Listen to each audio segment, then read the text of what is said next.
मरकुस की इंजील मुकद्दस उसका छठा बाब और उसकी तीसरी आयत लिखा है, क्या ये वही इब्राहीम नहीं जो मरियम का बेटा और याकूब और यूसुफ और यहूदा और शमौन का भाई है, और क्या उसकी बहनें यहाँ हमारे यहाँ नहीं, बस उन्होंने उसके सबब से ठोकर खाई। बेशुमार मरतबा मैं बरकत पाना चाहता हूँ, लेकिन मेरा गरूर मुझे बरकत नहीं पाने देता। उसी तौर पर जैसे लोग यीशु मसीह को लेकर कहते हैं ये इब्राहीम का बेटा है, इसकी बहनें हमारे यहाँ काम करती हैं, ये छोटे कद का मालिक है।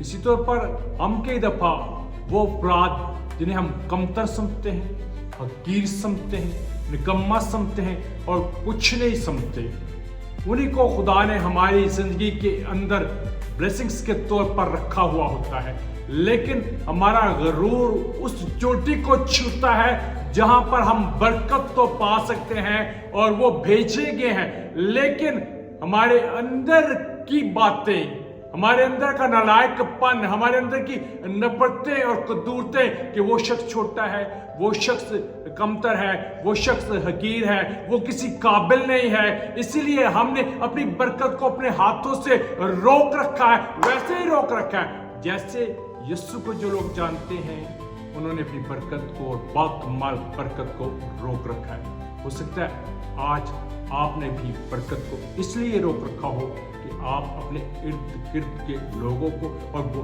लोग जो खुदा ने आपके लिए बरकत ठहरा है उन्हें हकीर, निकम्मा और नाचीज जानते हो। यीशु के नाम में अपनी सोचों को तब्दील करो। आमीन।